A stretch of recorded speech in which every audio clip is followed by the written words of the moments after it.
So, recently I was going through some old pictures and video, and I found this video I took about 8-9 years ago at the Castillo de San Marcos National Monument in St. Augustine. It's the old fort in St. Augustine, Florida. It was a cannon firing demonstration, and it was really interesting to watch. It's a living history reenactment type thing. It's a full demonstration, lasts a few minutes. I really enjoyed it. It was really kind of fun to watch, and I included a bunch of pictures here of the old fort and a lot of the old cannons that they had. That particular picture right there is a mortar, by the way, just to distinguish it from a regular cannon. But a really interesting place to tour and to check out if anyone gets the chance. The whole town is really interesting, but the fort itself, all by itself, is just a really, really great place to visit. A lot of history there. Just to see how people actually lived in an area that was there for several centuries and occupied for several centuries. Well, here we go. Here is the cannon firing demonstration at the Castillo de San Marcos in St. Augustine, Florida. Enjoy. Anyway, ladies and gentlemen, good morning and welcome to Castillo de San Marcos National Monument, part of your National Park Service, and our 1740 Spanish cannon firing drill. Before we get started though, there are a few safety guidelines we need to go over, not only for your safety, but also for the preservation of our fortress. We ask everybody, while you visit with us today, to simply do your part to help us preserve this place by not climbing, sitting, or standing on any of the cannons, cannon carriages, or the fragile shellstone walls of the building itself. During the firing demonstration, everybody over here, please stay on your side of the white line painted on the deck until we declare the gun safe at the end of the drill. Once we declare it safe, you are more than welcome to come across, ask questions, and take pictures. Just please wait until we declare the gun safe at the end of the drill. When we fire this gun, it will be very loud. If you have any small children, please make sure they cover their ears or cover their ears for them when the time comes. For those of you that already have your ears covered, I can assure you this gun will not go off while I'm talking to you right now. Anyway, the gun we're going to fire for you today. This cannon is called a 6-pound iron gun. It's a relatively small cannon for this fortress, but it still works pretty well. This gun was capable of throwing a baseball-sized 6-pound solid iron ball as far away as where you see our lighthouse. Wow. A mile and a half away across this bay. But as I said, this is a small cannon. As you look around the fort today, you will find larger ones. Pointing towards the city, we have 16, 18, and 24 pounders. Those guns can throw their respected size shots anywhere from 2 to even 3 miles away from this place. Now, cannons came in varying sizes. The shots they fired came in various shapes and sizes. There are also many different ways to fire these weapons. The gun crews that you see firing these weapons not only work in forts, they're also known to work on battlefields, and then you have different crews that work on ships. These people were well trained enough that in the event of an emergency, they could fire this weapon as fast as 35 seconds between shots. A crew of 5 to 6 people can get this weapon fired that quickly. When you're out on a battlefield or on a ship, you need that kind of speed in order to survive.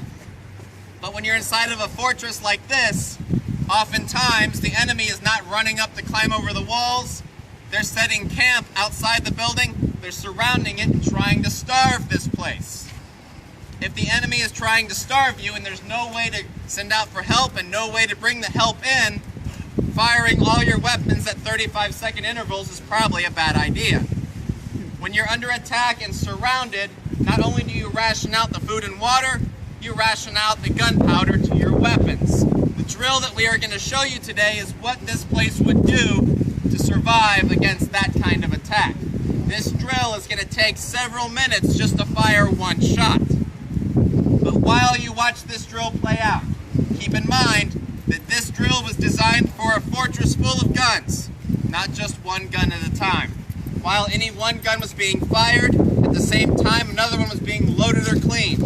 This drill was a procedure designed to intimidate and scare the attacker, persuade them to stay back.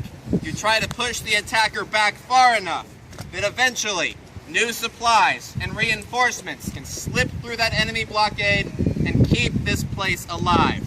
The walls of this place are designed and made to be hit by cannonballs. They can take an awful lot of hits before you start to have problems. And throughout this fort's history, it has fallen under attack before. The longest attack on this building actually lasted 51 days. But every attack on this fort, the same story is in the end. Reinforcements found a way in, new supplies found a way in, and these walls have never crumbled away. The only times the Castillo had ever changed hands was peaceful talks and treaties, nothing more. And ladies and gentlemen, other than myself, everyone else you see up here performing this drill, these are all volunteers, people just like you that have come out here on their weekend off to bring history alive with us today. So join me in giving them a hand for coming out here.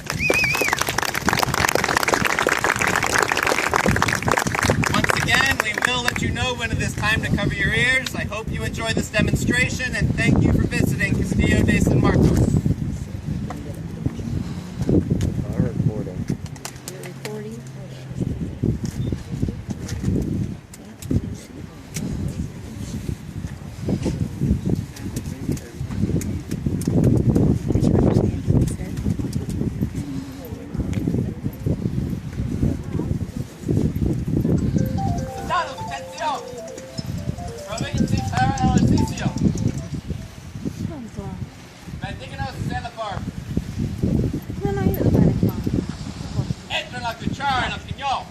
Perfetto, ciao.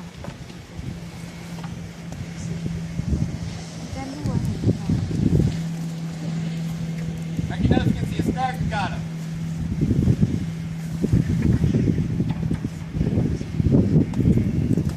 Mettere la cuchara. Entrano alla nada e tappano il fuoco.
Fuego, piñón.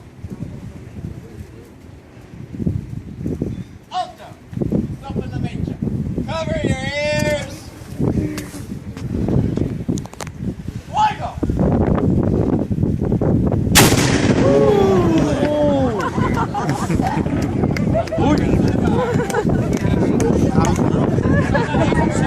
Did you get a picture? Did you get a picture, honey?